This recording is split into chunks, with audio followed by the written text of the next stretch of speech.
Hi everyone. In this video, I will talk about the C compilation error called subscript value is neither array nor pointer nor vector. I will explain it with an example. So let's see it.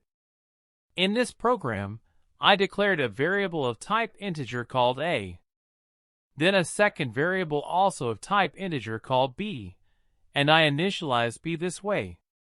When I compile this code, an error is shown by the compiler.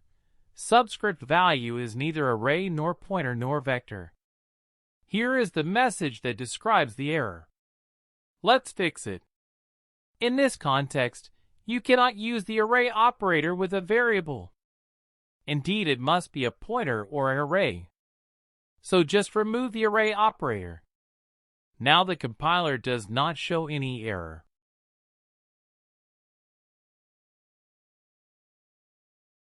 Leave a comment if you have any questions. Thank you for watching. Don't forget to like this video and subscribe to our channel.